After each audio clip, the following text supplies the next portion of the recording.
The shot was good. The guy's body jerked and then fell down like he'd been hit by a hammer. Smiling, I moved my position and looked for my next target. The sense of accomplishment like a drug all by itself. Suddenly, bullets came out of nowhere, smashing into me.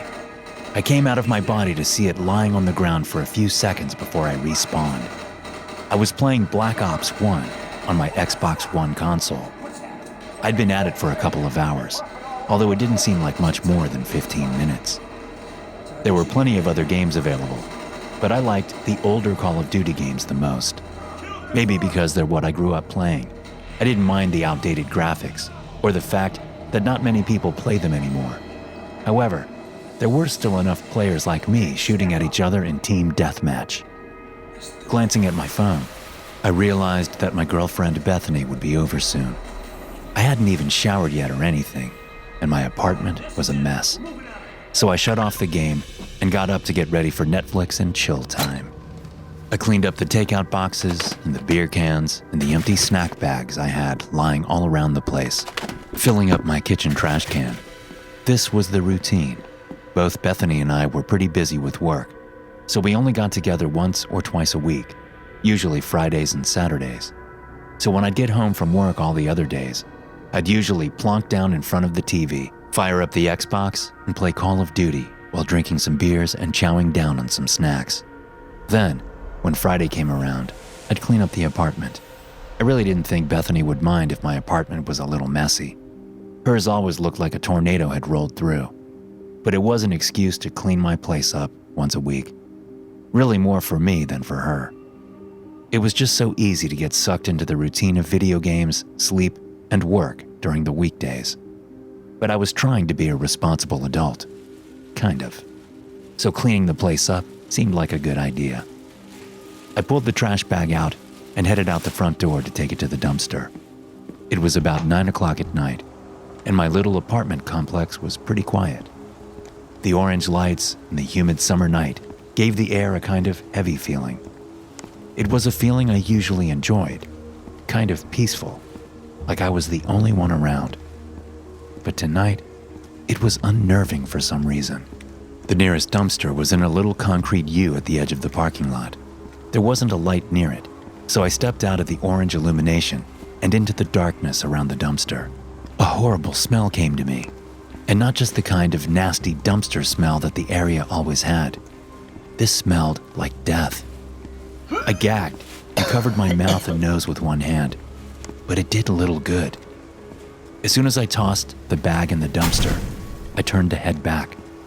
But something moving in the dark space between the back of the dumpster and the concrete wall caught my eye. Whatever was moving was low to the ground, and I thought it was a rat or something at first. But as my eyes adjusted to the darkness, I made out the back feet and tail of a dog. Even though I could only see this fraction of the animal, I knew by the way it was lying that it was dead. There was an unmistakable slackness to it. Keeping my left hand over my nose and mouth, I stepped closer, turning my body sideways to fit between the wall and the dumpster. Lots of my neighbors had dogs, and I wanted to see if I recognized the poor animal. I'd left my phone inside my apartment, so I had no flashlight to shine on the area. I stopped and peered down into the darkness, seeing a mass of writhing maggots on the dog. I gagged again and looked away for a moment. Then I looked back, thinking that the dog was familiar to me. It was a brown and white beagle, so skinny that its ribs showed through its ragged fur. It wouldn't have surprised me to learn that it had died of starvation. I realized I didn't actually recognize the dog, but it didn't make me feel any better about it. Of course, I wasn't about to touch the thing, not without some serious precautions. Taking one last look at the dog, I noticed its ear was moving. The ear was lying flat against the side of the dog's head, and it looked as if something small was under it, moving it in little jerks and starts. I suddenly realized that something was coming out of the dog's ear canal. Sure enough, something small and strangely shaped darted out from beneath the ear and scurried under the dumpster. It didn't look like any insect I'd ever seen. In fact, It didn't look like anything I'd ever seen. Of course, it was dark, and I'd only caught a glimpse of the thing. I turned around and headed back to my apartment, trying not to think about how that poor dog had died. As I stepped up the curb from the parking lot to the grass around my apartment building, I felt something snag the back of my right pant leg. I stopped and looked back over my shoulder, but didn't see anything that it could have snagged on, so I shrugged it off and headed back inside. With my apartment somewhat clean, I headed to the bathroom to take a shower. As I dropped my pants, something darted out from them, scurrying along the bathroom floor and disappearing behind the toilet. I jumped back and made a noise that I never would have lived down if any of my friends had heard it. "What the heck was that thing?" I said to myself. It was about the size of a small cricket, but with too many legs and the shiny body of a slug. I was almost sure it was the same thing I'd seen come out of the dog's ear. I hurried out of the bathroom and grabbed one of my shoes, then went back in, shoe held up and ready to strike. Crouching down next to the toilet, I contorted my body to see if I could locate the thing. It was nowhere to be found. After a few minutes of searching, I gave it up and took a quick shower. I was getting dressed when Bethany showed up with delicious-smelling Italian takeout from a nearby restaurant. The amazing food and the company made me forget about the dog and the weird bug. We went to bed around 1 a.m. It didn't take me long to fall asleep, and once I did, I had a very strange and vivid dream. In the dream, I stumbled out of bed and into the bathroom, shutting the door and slapping at the light switch. It felt like I was drunk, my vision swimming, my eyes seeming to go out of focus. I stood in front of the mirror and looked at myself. My skin was shiny with sweat, and a vein in my temple was pulsing. The walls around me swelled and bubbled before they transformed. Ragged white and brown fur replaced the walls of my bathroom, and on the fur, football-sized maggots squirmed, their yellow-white skin glistening from the lights above the mirror. My eyes tracked around the room as these maggots seemed to grow bigger while the fur-covered walls closed in, the pungent reek of death suddenly overpowering. I looked back at myself in the mirror, only to see that my face was no longer my own. It was a dog's rotting head. I wanted to scream, but I couldn't. I put my hands to my head and shut my eyes, willing this nightmare to go away. But when I opened my eyes again, the walls had closed to the size of a phone booth. I looked down to see that I was standing on a pile of these huge maggots, up to my knees and rising. The stench of dead flesh was all I could breathe. I closed my eyes again and screamed. This time I could. And suddenly I was sitting in my living room, playing Call of Duty, and everything was fine. More than fine, actually. A sense of euphoria settled on me as I made a headshot. I laughed and whooped and kept playing. Next thing I knew, I was waking up in my bed, the dream fading away like the ephemeral thing that it was. I could hear Bethany in the kitchen, and I could smell coffee. Checking the time, I saw that I'd slept in. It was 11 o'clock already. I'd slept for nearly 10 hours, which was definitely out of character for me. Stumbling into the kitchen, I saw Bethany sitting on the couch reading a book with a steaming cup of coffee in hand. She had dark hair and a small smattering of freckles on her face under light brown eyes. She was a knockout and incredibly cool. We'd been dating for about 8 months, but we'd known each other for several years. "How are you feeling?" she said with a knowing smile. "I'm good. I overslept. Why? You don't remember getting up in the middle of the night last night?" she asked. I furrowed my brow and shook my head. "What did I do?" "You had some kind of nightmare," Bethany said. "I woke up to you screaming in the bathroom. It kind of freaked me out, actually." I remembered my dream and shuddered at the thought of all those maggots and the stink of that dead dog. "When I tried to wake you up, you said something about playing video games," Bethany continued. "That's when I remembered hearing somewhere that you shouldn't try waking up someone who's sleepwalking, so I didn't try again. I just watched you as you came out here and started playing your Xbox. I figured you'd fall asleep on the couch, so I went back to bed. You don't remember any of that?" "No." I said. Well, yeah, I do. But I thought it was a dream. I didn't realize I was actually up and walking around. That's crazy. Yeah. Have you ever sleepwalked before? Like when you were a kid? I shook my head. I don't think so. That's really weird. Yeah, well, it's no wonder you're tired. I woke up to use the bathroom at 5 this morning, and you were still playing video games. I said your name, but you didn't respond. I shrugged and stepped into the small kitchen to get a cup of coffee. The kitchen was divided by the living room by a bar-type counter, so it was easy to talk to someone in the living room from the kitchen. So while I got my coffee, I told Bethany about the dog I saw by the dumpster. Then I told her about my nightmare. She seemed to care more about the dog than about my freaky nightmare. But I guess I was still alive, and the dog had died what looked like a terrible death. So I couldn't blame her. But I felt uneasy about the whole thing, and I thought about the dog many times throughout the day. It was Saturday, and we went over to a mutual friend's house that evening for a chill get-together. There were a few of our regular circle of friends around: Drew, Taylor, Mandy, and Dylan. Most of them were hanging out in the backyard around a fire pit, drinking beer and shooting the shit.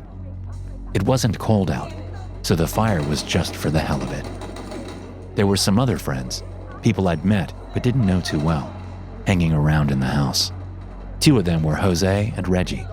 They were both playing Xbox on the big screen television in Drew's living room. They were taking turns playing Halo Infinite on big team battle mode. The living room was right next to the front door, so it was the first thing I saw when I walked in with Bethany. I stopped behind the couch and watched for a little while. Suddenly, the sound of Bethany's voice faded in, and I looked around. "What's going on with you, Chris?" she was saying. She seemed mad about something, and while Reggie was still playing, Jose had turned in his seat on the couch and was looking up at me with a confused look on his face. "What?" I said to Bethany. "What's wrong?" "What's wrong?" she said. "I asked you to come with me and say hi to the others like 3 times. You were just staring at the television." "Sorry," I said. "I'm just tired, I guess." We went out and said hello to the others, but my heart wasn't in it. I was starting to worry that something was wrong with me. For the life of me, I couldn't remember Bethany asking me to come outside with her. All I could remember was watching the game, and I thought I had been watching it for about 10 seconds, but according to her, it had been closer to 2 minutes. I sat in a camp chair next to the fire for a while, just staring into the flames. Dylan offered me a beer, but I refused. I was starting to feel sick. As I stared into the flames, the world around me seemed to lose its solidity. Everything but the flames looked fake and two-dimensional.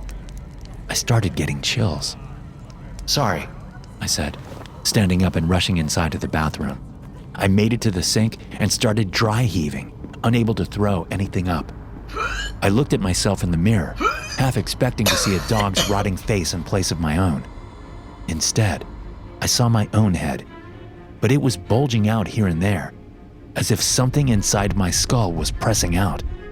The middle of my forehead bulged out, followed by my left and then my right temples. Something scratched at the back of my throat, and I opened my mouth to see some insect with long, pointy legs retreating down my throat. I shoved a finger down there, trying to get the thing out, causing me to gag.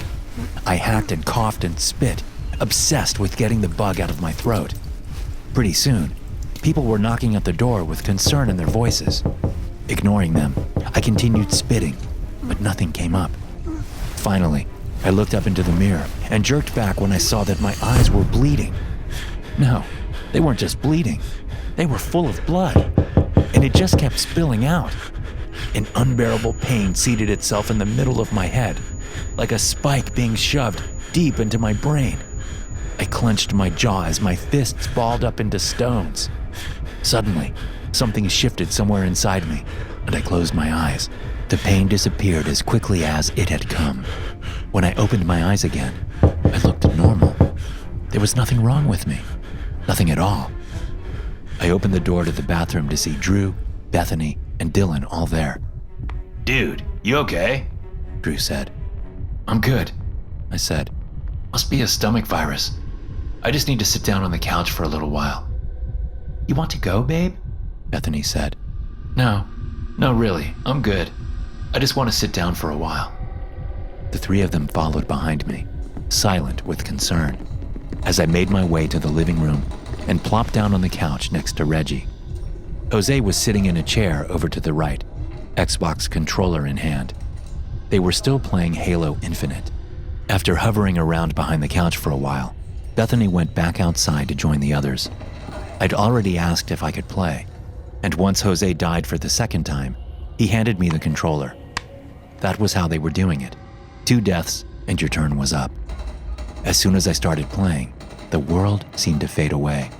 I no longer cared about the strange hallucinations or the dead dog or pretty much anything.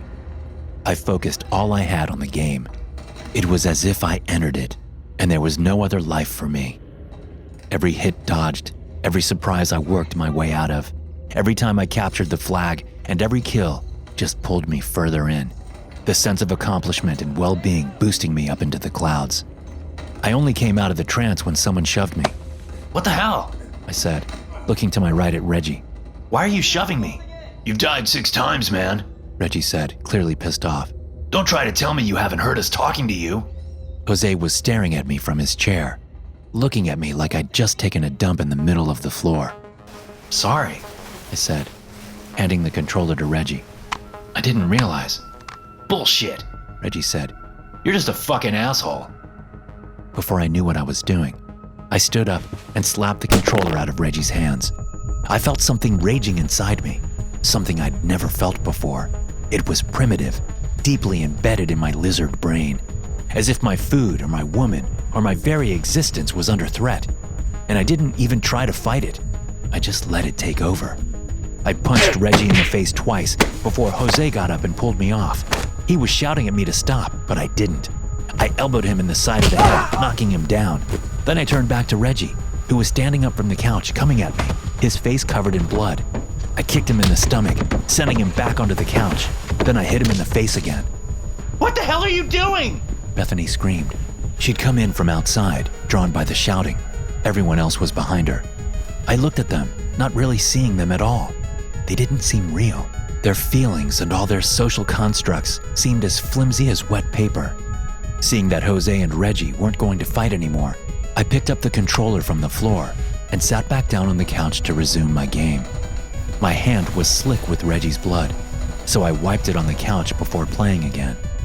In my peripheral vision, I saw Drew come into the living room and start messing with something on the wall near the TV.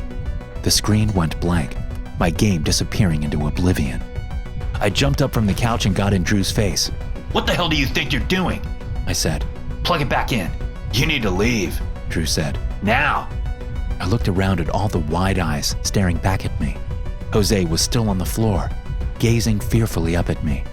Reggie seemed only half conscious on the couch. Fine, I said, tossing the controller down. Fuck you. As I went out the front door, I heard Bethany apologizing to everyone, telling them she didn't know what was wrong with me. Nothing, I thought. Nothing's wrong with me. I got into the car and started it up, putting it into gear just as Bethany opened the passenger door. What are you doing, Chris? She asked with venom in her voice. Were you planning on leaving me here?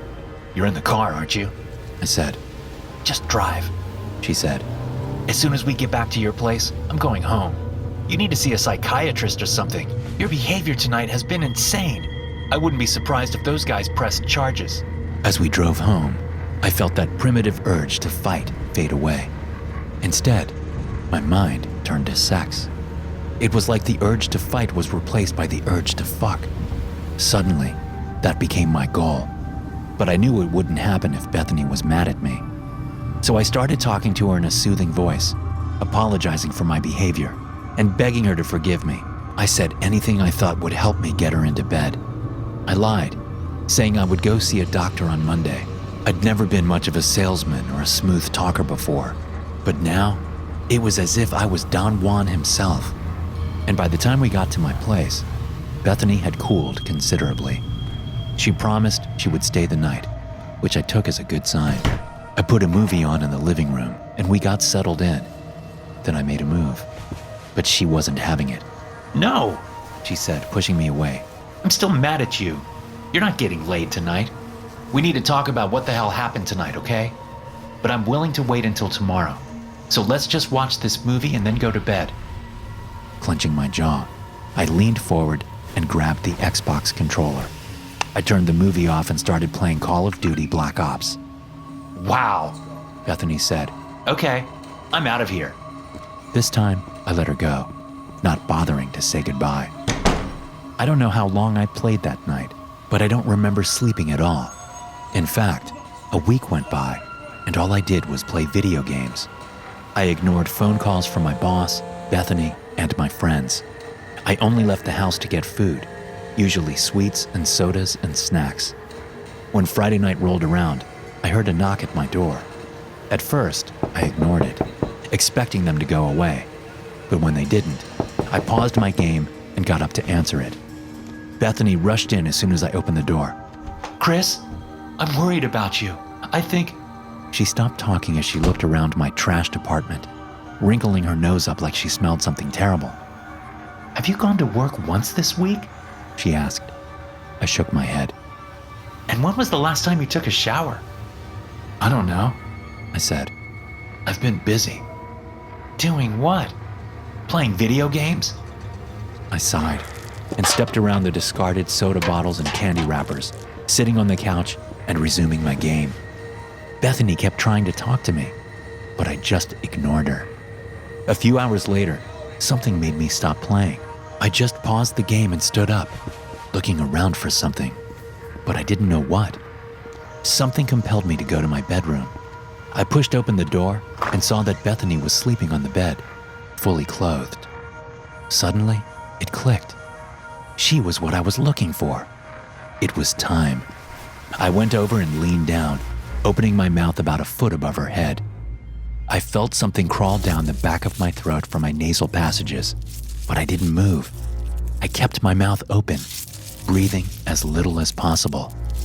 The thing crawled out of my mouth and dropped onto Bethany's forehead. It looked like a tiny slug with legs, a lot of little legs. It crawled around on Bethany's face before disappearing into her nose. She snorted and coughed, but didn't wake up. Suddenly, a kind of clarity came to me. I don't know what caused it, maybe seeing that thing disappear into Bethany, but I had a flash of knowledge that I recognized as my old self. It was only with this flash that I even register that there was an old self. Until then, I hadn't realized I had changed, but I had. And there was still a part of me somewhere deep inside.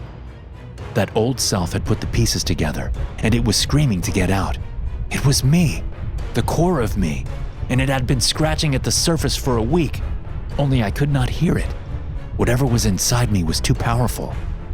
It was all about dopamine, the thing inside me, the thing that had taken over. It fed off of dopamine, that pleasure chemical released during sex, eating sweets, and even when playing video games. For me, especially when playing video games. That was how I'd been getting dopamine released before, and the thing burrowing in my brain somehow knew this. It was the biggest reward for the least amount of effort. And in that flash of clarity, which didn't last much more than a minute, I realized that the thing, the creature, had been living in the dog. Somehow, I knew that, because the creature had brought some of the dog with it. Some consciousness or memories or essence had been transferred to me. And after a week, I had provided the thing with enough dopamine for it to reproduce. And the creature that slipped into Bethany was its offspring. This, more than anything, got me moving. I ran out to the kitchen and grabbed the knife out of a drawer, flipping the sharp point around toward my face. It was in there somewhere, behind my eyes, hunkered down in my pleasure center. The hallucinations, the erratic behavior, the violence, it was all the thing's doing. The creature, the organism, the parasite. I had to get it out, and a knife would do it. A knife would get it out. Holding the tool in both hands out in front of me, I readied to plunge it into my right eyeball. I took a deep breath and jerked my hands toward my face, closing my eyes on reflex. But there was no pain. In fact, there was no more panic, no more despair. I opened my eyes to see the point of the knife there, centimeters from my right eye, my hands rock steady. What was I thinking? There was nothing wrong with me. Nothing at all. I put the knife back in the drawer, chuckling at the absurdity. A parasite feeding off of dopamine in my brain? How crazy can you get? Sitting down on the couch, I picked up the controller and resumed playing my game. In the early hours of the morning, I heard Bethany screaming in the bedroom, but it didn't last long. And a little while later, she came out and sat next to me on the couch. "Can I play?" she asked. I reached down and grabbed my other Xbox controller from a basket under the coffee table. I handed it to her without a glance. That was 8 months ago. We'd been using credit cards and loans from our parents to survive without jobs. At least, we had been until they started refusing to give us more money. I'm not exactly sure when Bethany died, but it must have been recently because her body is only just starting to stink. The apartment is littered with fast food trash, candy wrappers, and 2-liter soda bottles. I can't even see the floor anymore. I think that's how Bethany died. She tripped on a half-full bottle of Mountain Dew when she got up to use the restroom. She hit her head on the countertop that divides the kitchen from the living room. She may have been alive for a day or two after that. She was making noises, now that I think about it. But she's certainly not alive now. As for me, I've gained about 50 pounds, but it doesn't really matter. As long as I can keep playing, everything will be okay. I wonder briefly where all the offspring we produced over the months have gone. Probably to the neighbors. It certainly is much quieter here than it used to be. But even if there were parties going on every night, I wouldn't care. Nope, I have everything I need right here, just so long as my Xbox keeps working. Thanks for listening. If you enjoy these stories, be sure to subscribe to the podcast and check out some more of my episodes here.